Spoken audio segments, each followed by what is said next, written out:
Yeah, what's good, fam? How y'all doing today? This video, I'm actually just going to be talking about how I understood my God-given purpose. And I know, and I hope, obviously, hope and pray. I'm not going to mislead anybody on this video. I'm just talking from my own personal experience and the things that I've noticed in my own life. And honestly, over time, coming and stepping into my faith, things that have been clearer over time, things that I might have been confused about, or the times where I definitely ask myself, why? Why am I going through this, Lord? Why do I have to go through these things that don't seem to make sense right now in the moment, or that just seem to be unnecessary pain, or that seem to be just causing me more anger and doing a lot of things to my heart? And I know that sometimes things in your life might seem completely unnecessary, but for me, this is exactly how I got to understand my God given purpose. So stick with me. Story time. Since I was 5, my very first memory, honestly, was pulling up to my house in PG County, Maryland. 5 years old, I'll have hella vivid dreams, bro. I'd have these dreams where I'm not gonna describe to you what I saw, just because I want to hold that for, a movie idea that I have in the future. But it was very real to me, and it was the happiest place that I've ever visited, been to, seen, and a lot of elements in those dreams that I had, I could connect to in real life. So the things that I like in real life definitely resembled a lot of what I saw in my dreams. But being a visionary and someone that has the goal of getting things that I've seen, dreamed, think that are important to put them on a screen. With that, how I grew up, I was homeschooled at first. Um, I grew up in the area where they had the DC sniper. The DC sniper was a person that used to actually drive around in a van, I think with an accomplice, and just snipe people. And I honestly don't know what or why he was doing that, but I had to be pulled out of school around that time just because people were so scared. And so since then, I was homeschooled, and my mom had a daycare at the time, and I remember being homeschooled. I do my work, and then if I have time before my friends get home, I'm playing or I'm watching movies. I'm watching TV. I'm just having fun with my mom or having fun with my younger brother. But PG County environment, man, I love it more than anything. I miss it, and I feel like the place of PG County that I grew up in, Perrywood, is very different now. We in the summers, we always ride around on bikes. We were outside kids. We would stay up late, play manhunt, be on the generator, making our own games, playing tag, playing sports outside, playing tackle football with no type of equipment whatsoever, man. We got cookouts every weekend. People in PG County can throw cookouts can throw cookouts for anything. All right, but it was the best thing ever. It's like we got a game on, cookout. Got a tournament this weekend, cookout. Somebody's birthday, obviously, or we got like, I don't know, man, anything. It could be anything. Someone got a new shirt, cookout. But I really love the family aspect of those cookouts. Your friends are home, they coming outside. We just having fun with each other, and then obviously you eat food, have some more fun. You got different people coming from out of town to come to these different houses. They have to come outside and play. So we're meeting new people. We're bringing them into these different games and whatnot. It was dope. And with that, when it comes around to nighttime, depending on whose house we usually go to, we go in somebody's basement because, Maryland has basements. We always do the same thing. It'll be a TV show or a movie that be on. We all watch it together. We're laughing together. It didn't matter how many times that we saw it. We're all just giggling. And those camaraderie moments meant so much to me because you already knew they were going to come. It wasn't a question of, is this about to be funny? Is this about to be fun? You already knew it was about to be just like a really good night.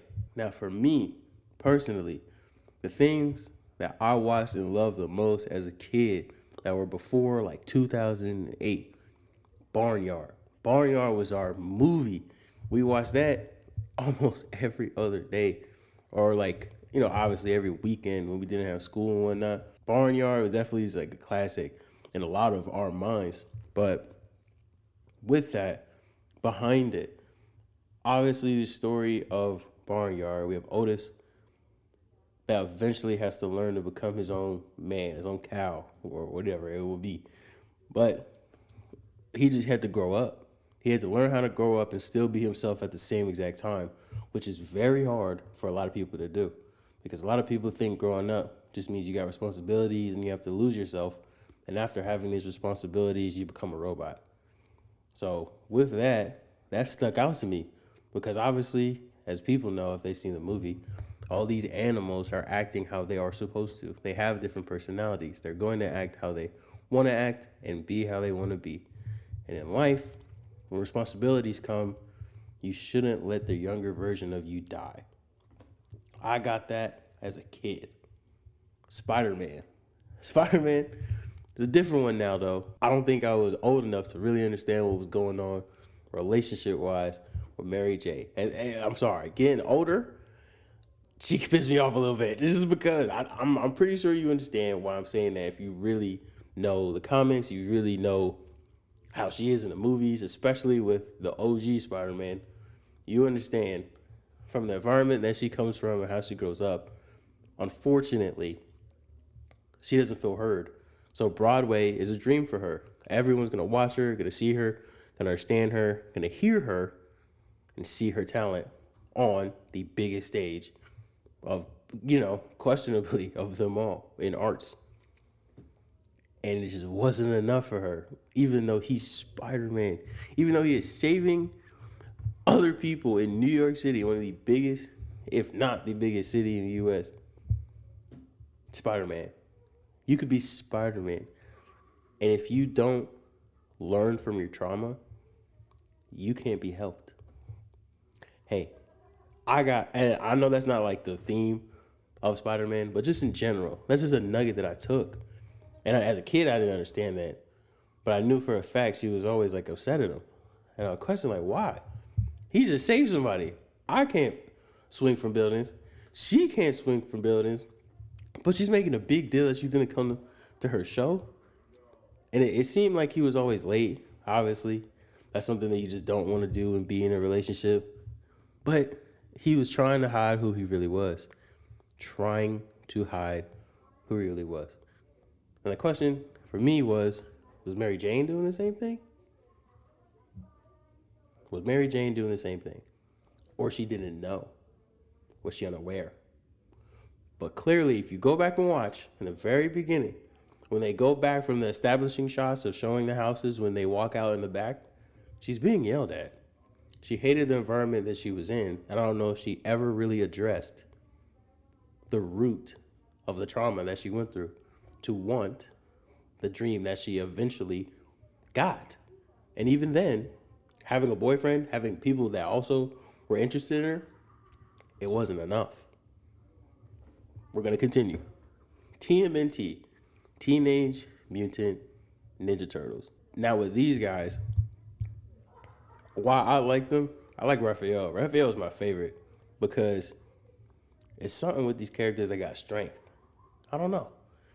I genuinely liked all of them, of course. But the thing of Teenage Mutant Ninja Turtles, they were kids. They started off as kids. Obviously, their dad was a rat. But, they got responsibility handed to them.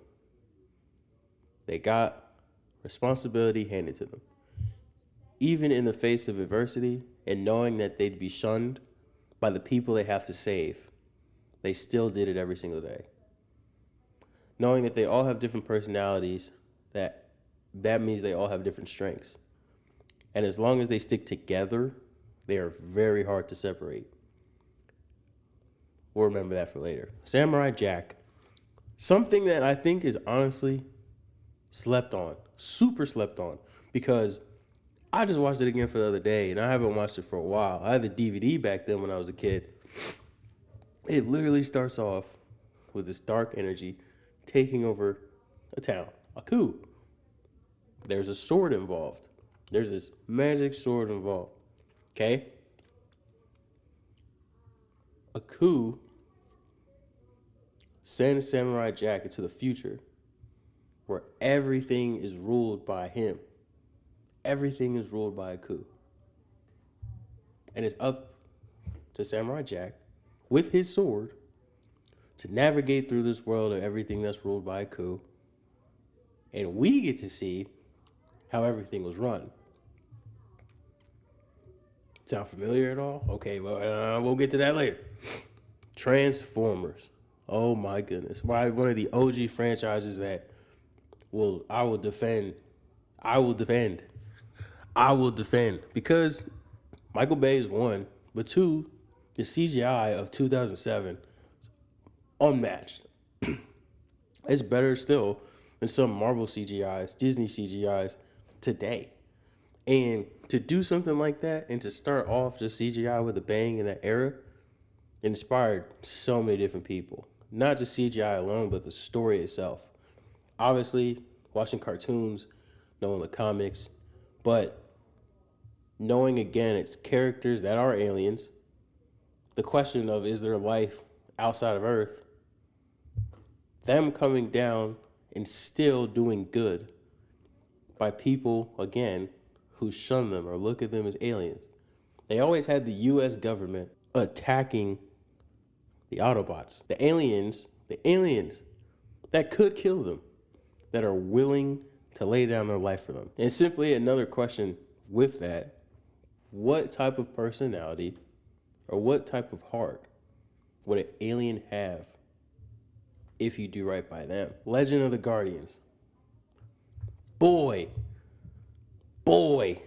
I think another movie that is underrated for CGI, but it's just the way that it was researched, the way that it started, the simple story of having courage, the dangers and the difference between when you face your fears, when you let your fears run your life.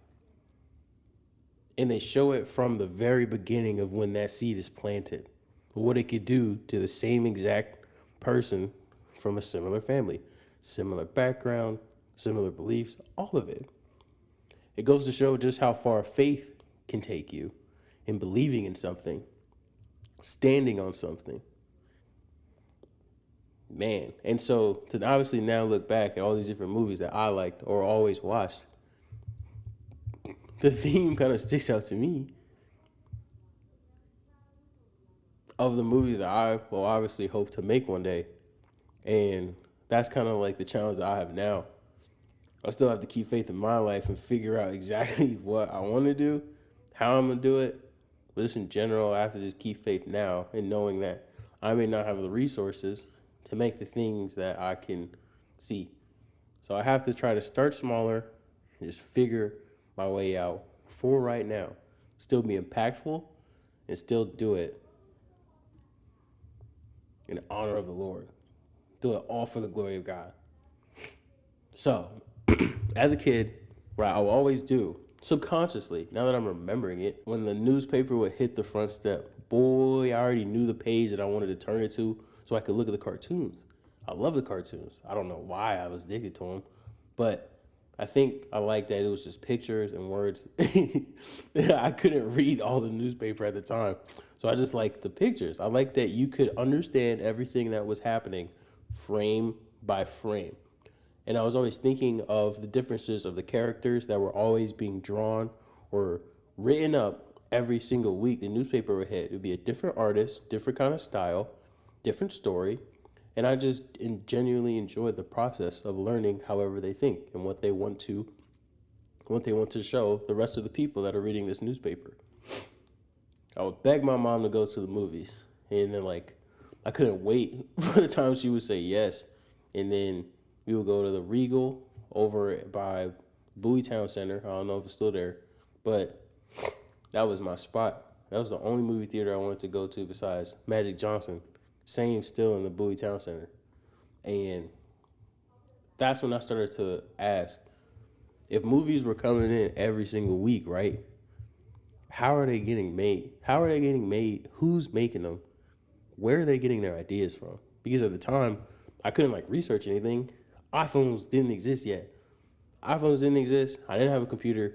I'm just a kid with no technology around me besides the TV. So that wonder learning how to wonder and just enjoying the ability to wonder was half of the fun already. Like these are things that I didn't know, just love to discover. And just the more that I would discover, the more I would become interested in it. So I know from me, from like a personality, trait personality angle, I was that kid that always wanted to have fun with everybody. And what I thought would be fun, obviously from us doing it so many times, was to put the things that I could see when I go to sleep, if I could just daydream them, on a screen. Because I know the things that we already liked as kids, we all enjoyed mutually.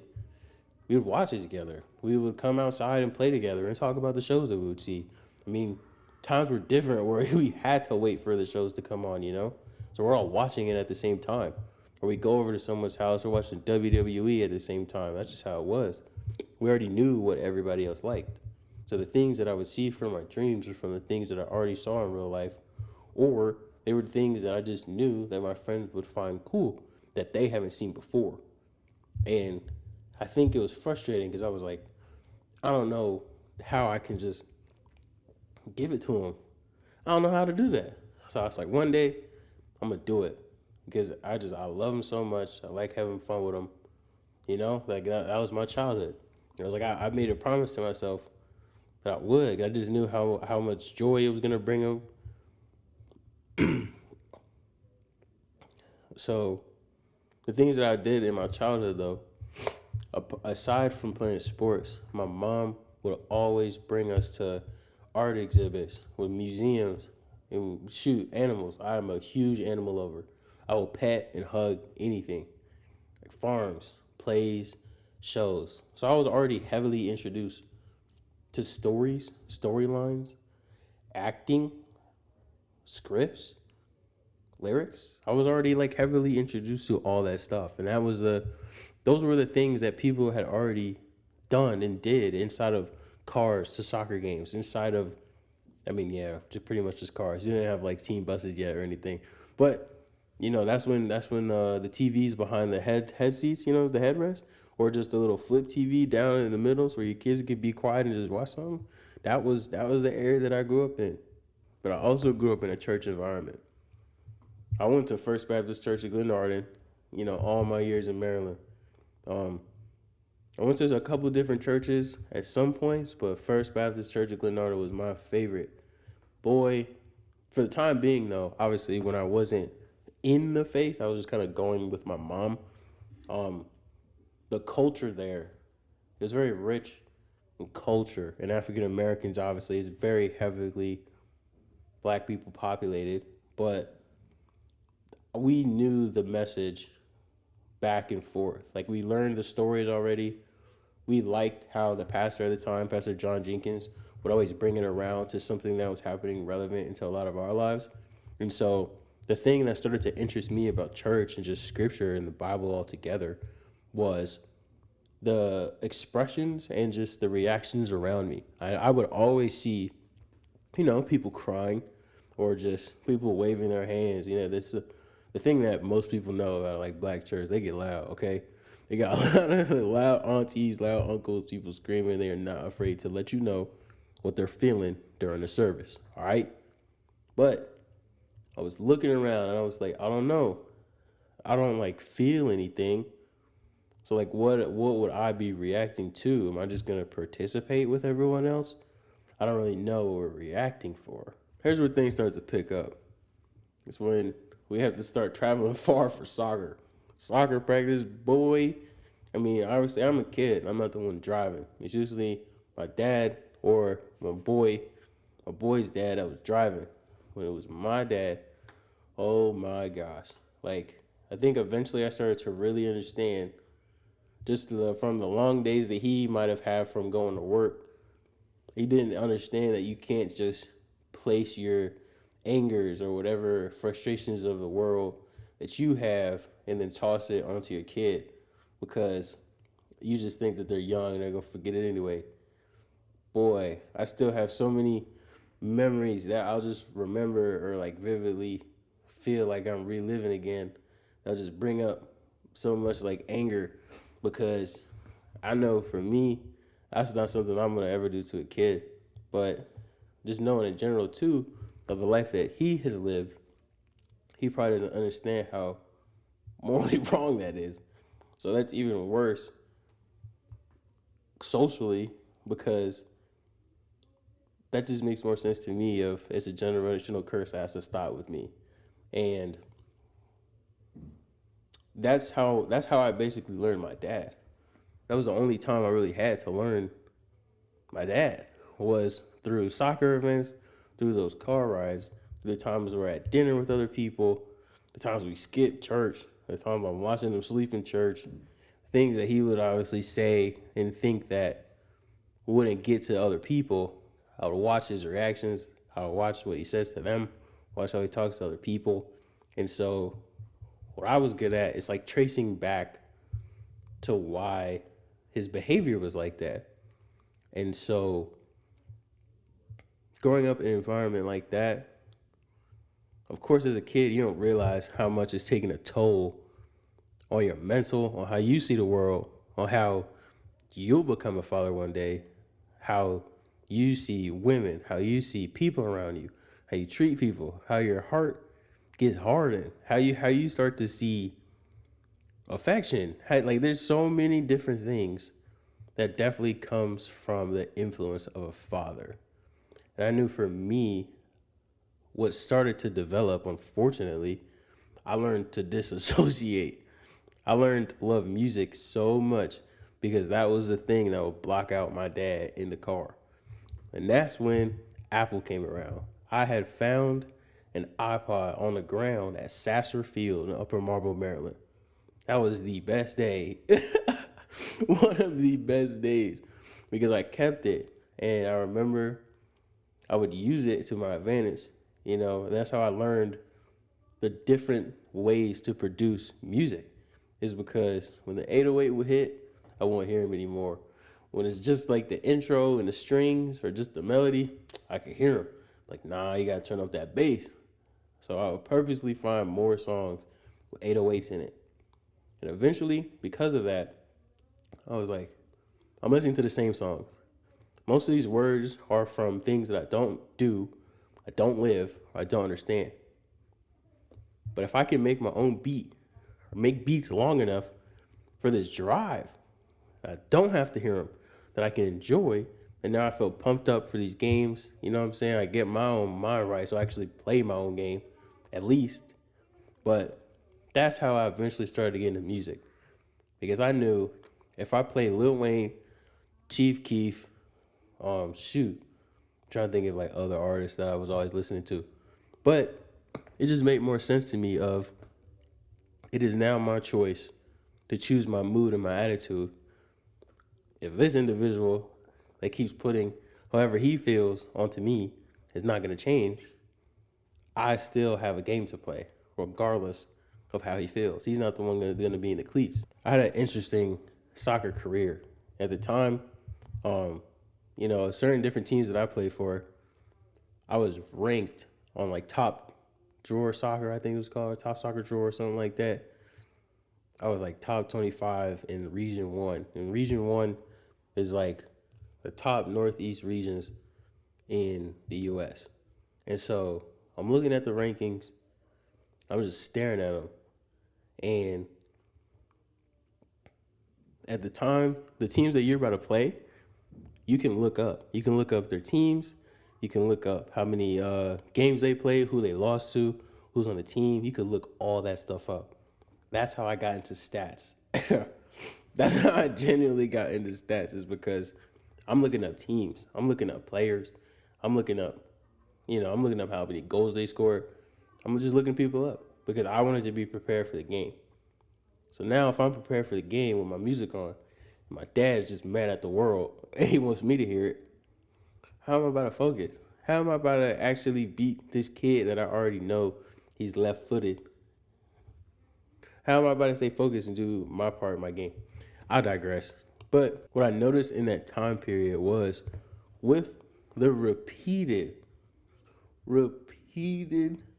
and continuous, just uncalled for bleeding of emotions onto me from the anger and rage that was built up from me trying to do something about it and still having to say sorry because he didn't want to take accountability for it, which is pride, I started to not sleep.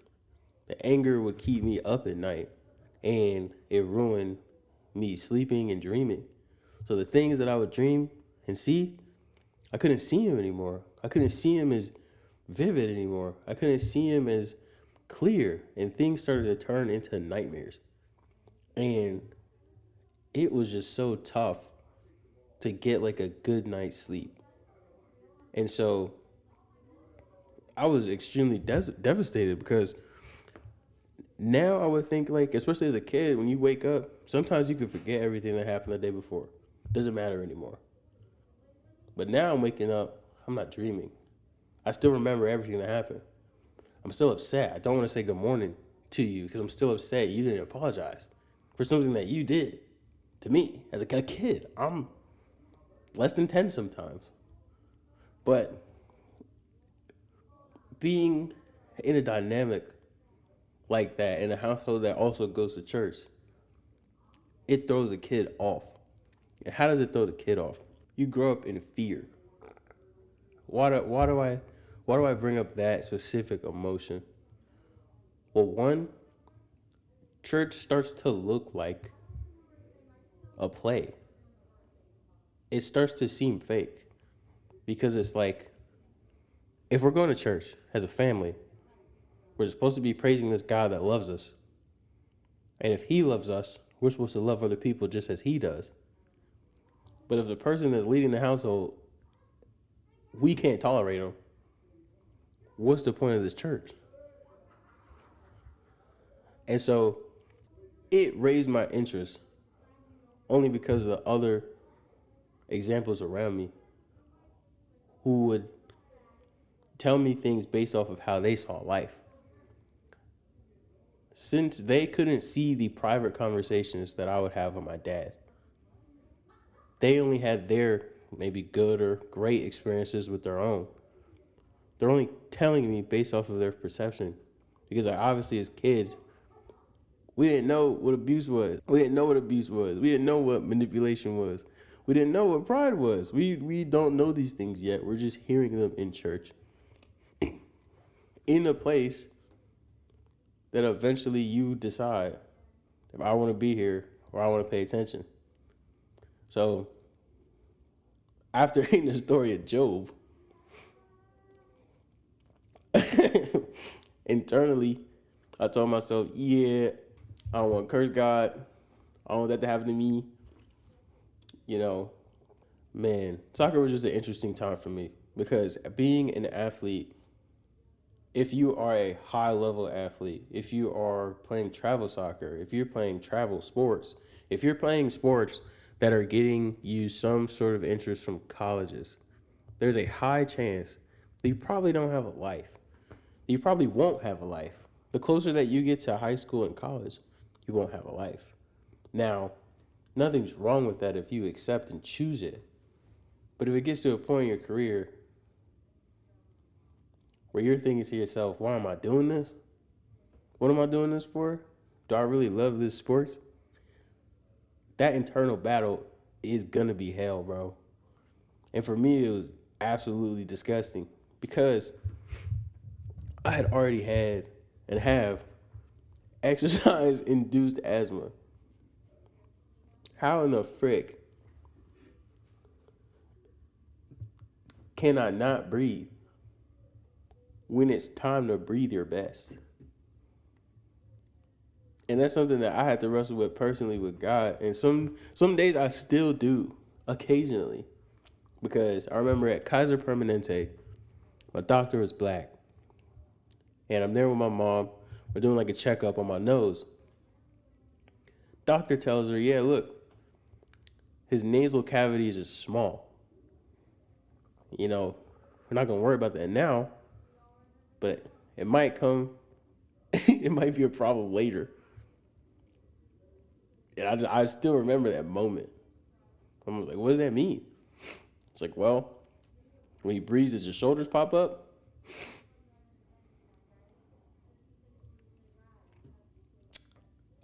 So of course, as a kid, you're not thinking about it. You're not worried about it until we get into those moments where you really gotta run. I remember being at Bethesda, where we're running around these goals as it's the end of practice, and most of the times I'm in the back. I'm just trying my best. I'm legitimately trying my best, and I never knew why I would just like start to fall back. My legs would give out so fast, so fast when we were doing like long distance stuff. And my chest,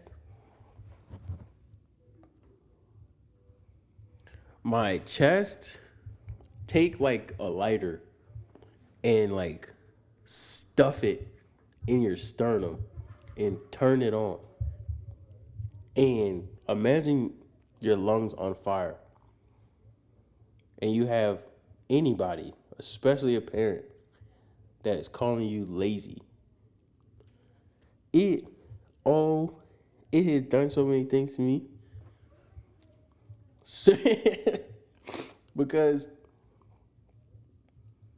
not being able to breathe, or you're playing a sport where you definitely need like a lot of stamina, listening to people that are calling you lazy when you're only doing the extra work after practice made no sense to me, because the many times I was always like, but my chest hurts. My chest feels tight.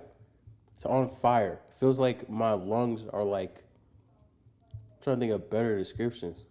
It just don't feel good. I know that there's a difference between being tired and your lungs are in pain. Your lungs, like, it hurt to breathe in and out. Same thing. Oh, you're young. You should be able to run. You stop being lazy. 5 years later, we go to a doctor. We go to a doctor, and my dad is talking the most trash. He's like, I got you a specialist. Like, yeah, we finna see right now. All this stuff. Graph comes up of what my lungs look like compared to the average person's lung. Boy, it looks like half. You see one picture of a lung, like just looks like a line graph of the outline of a lung. My lung, or the air that I can produce, was smaller than that. And my dad goes, oh, sorry. I was laughing because I learned a lot from that moment. I learned a lot from allowing anybody to narrate my life or to speak something on or over me when they're not in my shoes. Simply because he's not the one with the lungs that I have. He never believed that I couldn't breathe. Never believed it. Didn't click. It never possibly occurred to him that I'm telling him the truth. Never. But until he saw it with his own eyes. Sorry. Got a steroid. It works. But the side effect was after it wore off, it was so much harder to breathe than I already was before. I didn't like it. Telling my dad that. Not listening. Oh my gosh. But digress. I already can't breathe. I'm probably bigger than like all my friends and all my teammates. I was just like a chunkier kid pretty much, you know? Boy, I was going to Indian Creek. We had literally just won the first ever soccer championship for that high school. First ever, I was a freshman. Parents asked, have you ever thought about moving? I go, no. They go, well, we already bought a house in Florida. At the time, I'm just crying because Maryland was everything that I knew. It was all that I knew. I had so many memories there. I feel like I had just settled. We had literally just got a championship for the first time in high school history. For the first time. I was making beats. I was getting money from beats. I'm known in the area. What? I got everything that I need around me. All the things that I had known growing up. Gotta say goodbye to it. Gotta say goodbye to it. And depression hits so fast because I went from always being around people to coming to Florida, nobody, not a soul. So you gotta be stuck in the house with the same individual that you have the most anger at. As a kid, you're watching, all these friends that you were always around, always with. Eventually, you lose connection with a lot of them just because it's hard, it's tough. Obviously, when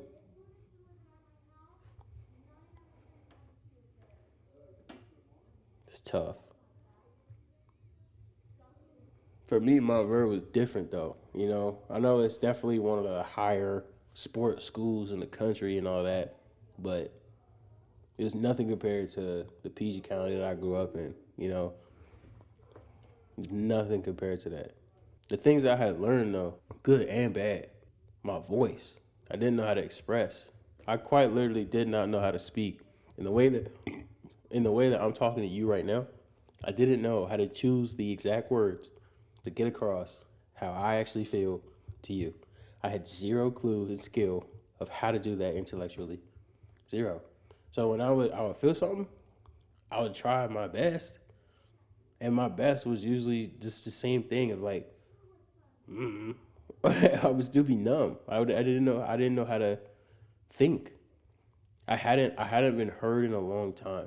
Obviously, having the asthma that I had, telling people that you can't breathe, and them telling you every bit of however they think whatever they think about you, when you're trying to tell them something very real. Something that, bro, breathing, I have to think about a lot of the times when I breathe. And now in my head, I don't process it anymore.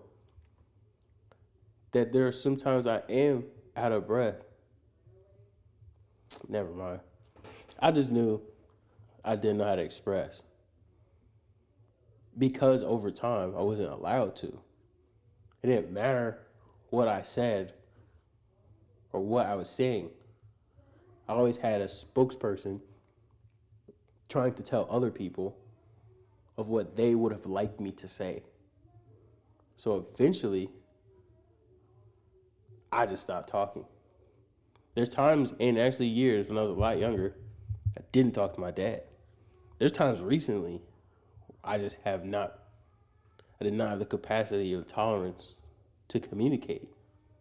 Because I know from that end, sometimes it just gets too not good. Another thing, my identity.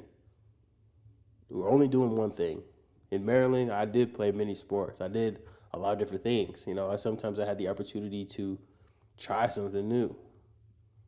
Florida, coming to high school like that, I only play soccer. And that's all you're doing. That's majority of your day, majority of your life. They say you're a student athlete, blah, blah, blah. We were done with school at 12 o'clock. Come on, yo. As good as the players are and the good that you do get though, can't hate on it. But for the space that I was in, it was not great for me at all. It's not great. I did become really competitive though. I became super competitive because to me, if I have to go home and hear somebody that is super negative, doubtful, and just placing their negativity onto my life to where I can't sleep, you have to face me on the field. I'm winning this game. I'm winning every ball. I'm winning every shoulder to shoulder. Someone is going to get shoulder checked because I'm not going back home without a win. I don't think that our high school team lost. I get home from a game that my dad wasn't at. And how is he still telling me that I didn't have a good game? What sense does that make? Another thing, I couldn't stand doubt. Like, since I was already like bigger, and when I mean by bigger, I just mean muscular. I was muscular. I looked like a running back. I looked like I could play running back or linebacker, bro. I'm playing soccer. And so the coaches are looking at me like, oh, this guy's too big. But then when I start playing, they have to apologize to me. They bring me back, pull me over to the side. I'm sorry. I didn't know. But I've lived that for so long. I lived that throughout my talents. I've lived that throughout even me just speaking. I've lived that through sports. So I'm already used to somebody looking at me and having an entirely different perception of me until they can see what I can do. I've already been through people treating me how they want to treat me until they realize they probably want something from me. The biggest one of them all, anger. Boy, I was the angriest individual in the world because in my point of view, bro, especially someone that comes from the DMV, bro, someone from the DMV, if you say something crazy to them, one or two things. Truthfully, not even trying to be funny. Depending on who they are, they might. They just might. Depending, you cannot talk crazy up there. Cannot do that. Okay? Another thing, if you say something to them crazy, they're going to remember it. Okay? When they remember it, they're going to hold it for the right time to throw it back in your face. Because who are you to say something that crazy? To me. But, biblically speaking, that is a grudge. It's obviously very hard to not hold grudges when someone is actively, continuously, annually, weekly, monthly, being negative and just tossing it onto your life. It is extremely hard. Oh my gosh. To the point where I was able to see in general of just other people who may have had similar anger. To where it started to make sense of why certain communities get destroyed by it. Why certain communities don't know how to express how they actually feel. Why certain communities get portrayed a certain way because of their behavior. Why certain communities don't know how to explain how they feel on the inside, so they act out. Like I'm starting, and I saw that back then when I was like 17, 18. I started to understand it. I started to understand why certain people just drown their sorrows in alcohol. I understand why some people just, that's why some people just go out for attention. I understood it. You know, I know in the Bible it says, if you're angry, don't sin. Boy, it's hard. It's hard to just simply surrender to God in the times that you're upset. It's very hard to give vengeance back to God when you know you could strangle somebody. When you know you could just get somebody hands. You could give them the work that they're giving back to you in the moment. After so many times you done turn the cheek, eventually it starts getting to you. But going all the way back to how I know this is a long one, how I understood my purpose. I'd always kept in my head still. Like it was like, if I gotta play soccer, bro, I need to figure out how to get away from this. So I'm trying to make a movie. I'm trying to be a movie director. I'm trying to be in the arts. I'm trying to be creative. I'm tired of being around doubt so much, just how people see me, and I'm still playing a sport to where I get injured easily because I'm not recovering, not sleeping well, I'm angry all the time, I'm filled with rage, and I'm losing myself. How can I escape this? I'm trying to leave. Dog. And that's where depression got even realer. I was just going through the motions. I didn't feel anything. My nightmares turned vivid. What do I mean by that? The things that I would like dream and see, boy, they were dark. Boy, they were dark. Think of like Nightmare on Elm Street level where somebody is definitely like chasing you and like somebody's chasing you. You seeing people die. You watching people get like impaled. I'm talking, bro, scary. You're looking at these creatures and these figures. And you're like, I don't even watch nothing to create something like that. What exactly is this that I'm looking at? To a point where you can start to feel the environment around you. I'm like, oh no, this is not cool. How is this happening? Then I wake up, just go to school like it's regular? That ain't make no sense to me. I can't, hey mom, I'm having nightmares. I'm seeing things I don't understand. Most of the time, it's always just met with, you're exaggerating, you need more sleep, stop watching scary movies. Black people and mental health. Conversation for another time. I couldn't think. Like I couldn't form a thought. You know, I guess for people that do have that inner voice in their head when they talk to themselves, the inner voice would sound like this. Nas, we're gonna gotta wake up. Like it was, I couldn't complete any thought that I wanted to think. It just wouldn't move. Like I couldn't think of thoughts. The way that people daydream, the way that you can just put a plan together in your head for the day, couldn't do it. Couldn't do it for the longest time. Could not do it. It's horrible. It was horrible. And the key detail for later, I would hear whispers. And it wasn't like in my ear. Sometimes it was. But most of the times, it felt like it was already inside my like cranium. And it'd be like really faint. It'd be like real faint. And I'm like, I know I ain't tripping. Like that's just the TV or something. You know what I'm saying? That's the neighbors next door. Eventually they get louder, to a point where like, if it to me, it just felt like it was bursting out of my head. And these voices would turn into my dad's voice. Clear as day. Of the things that he would say to me that definitely cut through me. But they would just be on repeat.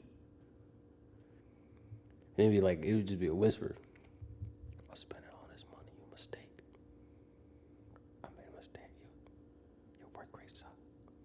It would just be, I'm like, ain't no way. Ain't no way. And to me, I'm not realizing what it is. Not realizing what it is at the time. Key detail for later. I slowly started to get into my own personal faith after that. Obviously, being in the church in Maryland, we still went to church out here in Orlando, Claremont, Mount Vernon area. But I really started to pray for myself. Boy, it got that dark. It got that dark to where I'm praying so hard. I'm like, God, like I know all the stories in the Old Testament. I know the Gospels. I know what you came down here to do. And I need you right now. My life just went from colorful to dark. And I don't know how I got here. You know, I feel trapped. I feel like I can't go nowhere. I feel like everything that I say always gets ridiculed or pooped on. Like, why is my dad like this? Why is his heart like this? Why does my mom not see how this is an issue to the rest of us? Why am I still playing something I don't love anymore? What am I doing here on this earth? Why am I here? What is my purpose in life? Because I'm not doing this another four. I cannot make this or live this, what I'm doing on a daily basis. With these dark thoughts, I feel glued to the bed. I'm using every little last ounce of energy just to get up and then muster through the day. Get yelled at by coaches I don't care about what they're saying because I already know I got to go back, maybe not sleep, and then just get nightmares all over again. Why would I want to live that life for 4 more years? So I'm like, God, I really need you because I'm losing my emotions. I don't feel nothing. Like,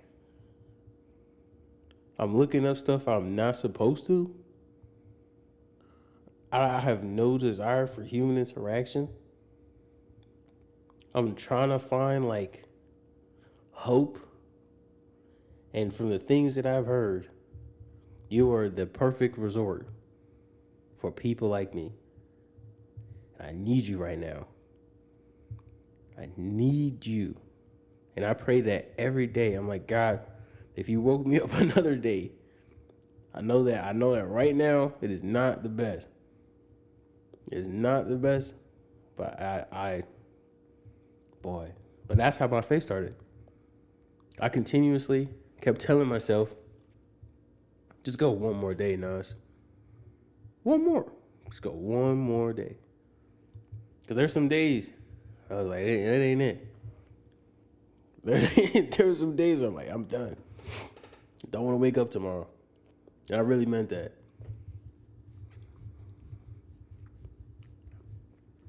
I really meant that. The women's team won by a buzzer beater. And I asked my mom, can I go back home? And that time I already learned how to drive. And so she was like, yeah, gave me the keys. I'm driving back home, I'm blasting music. But I love music. And I don't know how or why the thought popped into my head. Sounded like me. Don't think it was. Either way, not even trying to be funny, I felt tested. Thought was, just floor it. Have some fun.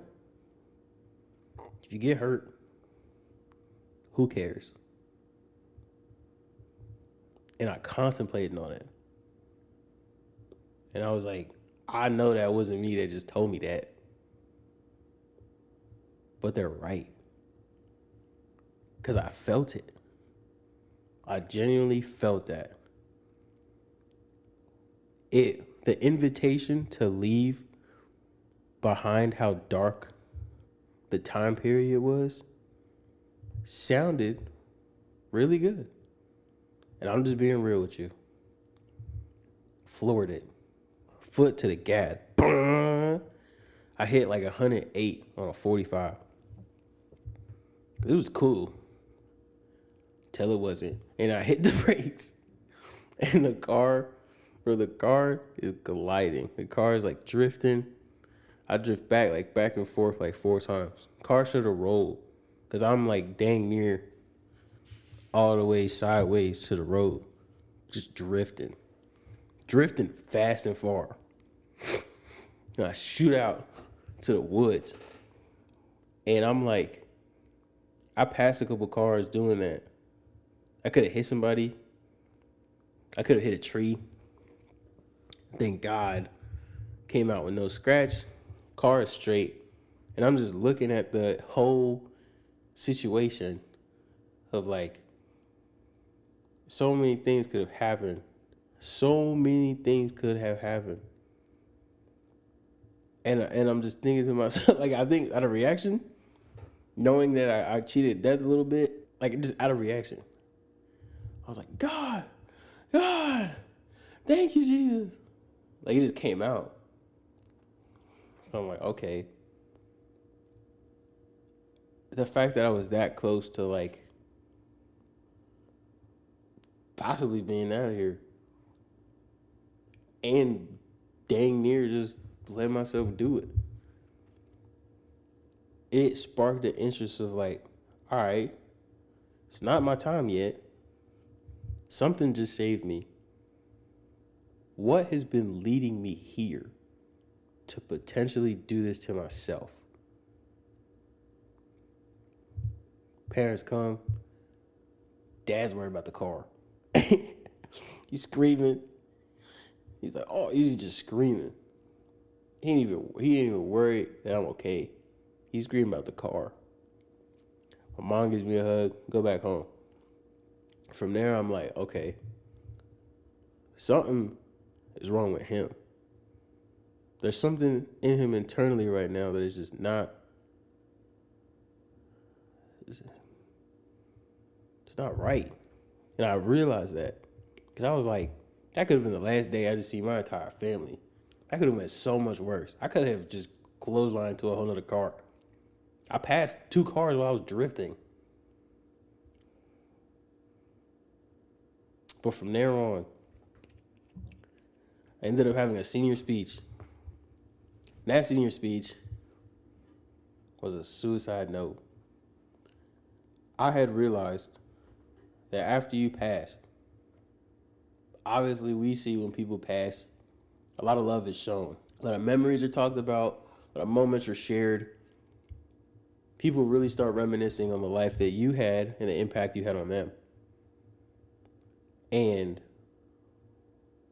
why I definitely had suicidal thoughts in that moment was like, who's gonna care that I'm gone? They're just gonna do that, share these moments, and that's it. That's genuinely what life felt like then. What's the point of living it if people just like look over you? What's the point? I have been doubted so much and not seen from the things that I already knew were cool to me or what made me me so much that I was like, why would I want to see further? And you feel that. You genuinely feel that when you are definitely going through depression, bro. You can feel a lot of things. You see a lot of things that other people cannot make up in their mind. Cannot. You can see my senior speech. You can understand why I'm saying this and the things that I said then. But,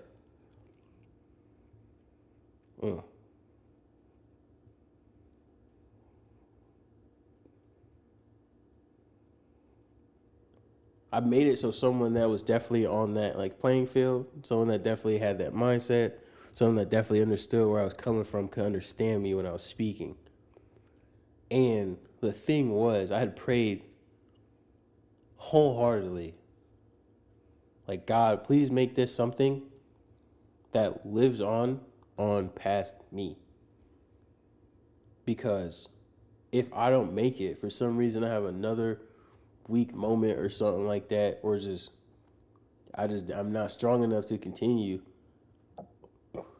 I would like at least words or something to impact somebody else so they can keep going. And then at least they knew that I fought.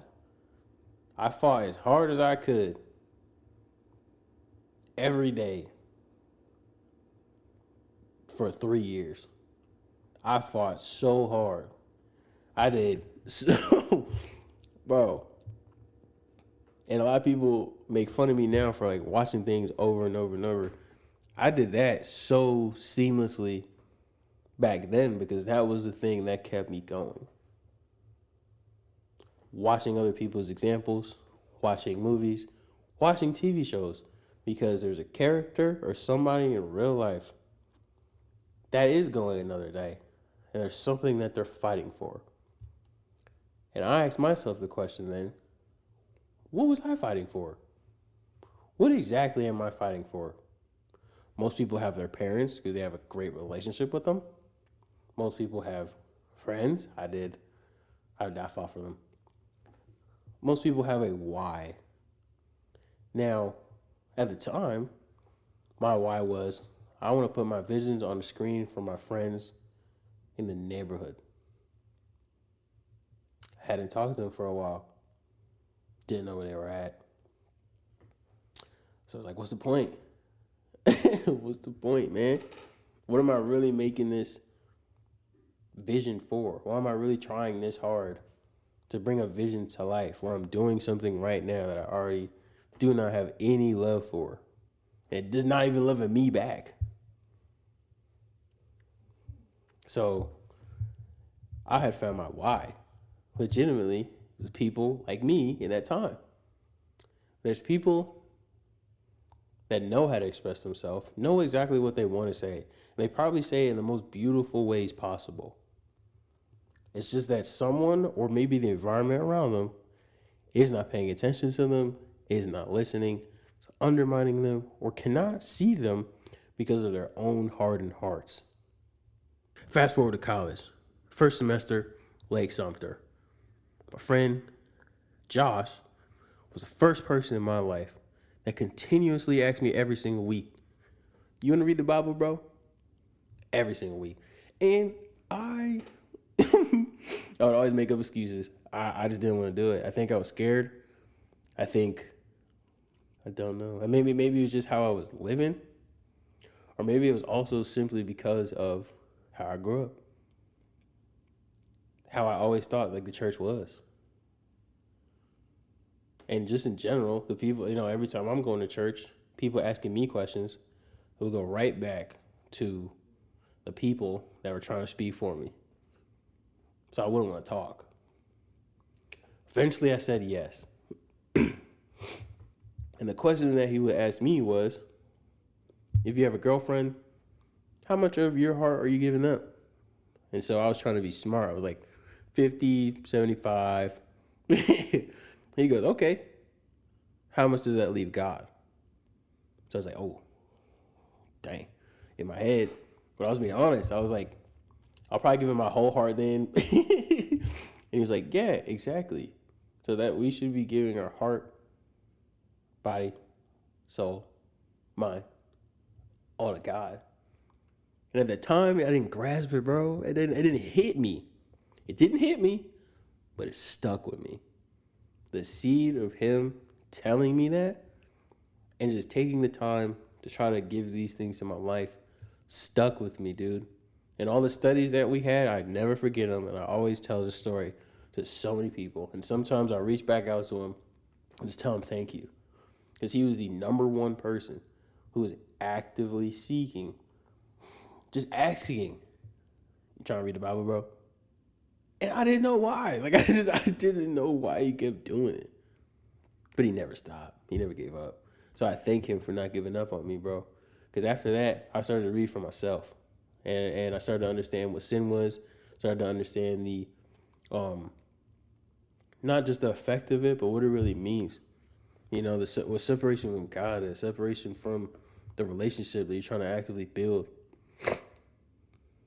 How we can't be around it, and just how sinful we really are as like people, And so with that, I will make another video of the things that I learned.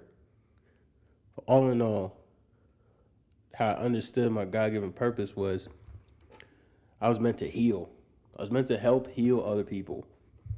The things that I have been through, I'm able to understand why certain people come from where they're at, why people are at where they're at, and the things that they may want to say, and they don't know how to say them. Because I've been in the rooms and been in the times where I had a lot to say, didn't know how to articulate it.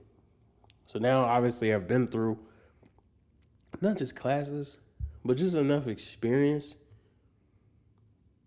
to where I can talk to somebody and figure out where they're at and go get them. And what I mean by that is, if they're willing to listen, if they're willing to hear, if they're willing to cooperate, I can find out where they really are at. Plant the seed, and obviously let God do the rest. I know how to get to almost anybody. And that's not being like pompous or, I've just developed the skill. And it's crazy for me to say something like that because at one point I hated people. Because of being in that depression, I hated the way that people treated me. I hated the way they saw me. I hated that they never gave me a chance or chances from their own perception or limited perception of me. They already had the perception and decided to keep it. And they kept it based off things off that they didn't know, or the narratives, the false narratives that were given by other people. I have more to say soon. Thank you for listening if you stayed. And yeah, I'm going to try to keep doing this more. Try to pay attention to your life. Okay, end out with a prayer. Yeah.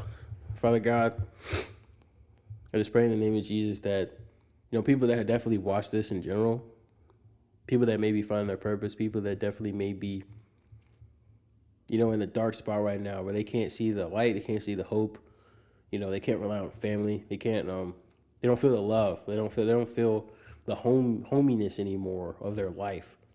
They're looking for it, they're searching for it, they're searching for you, Lord.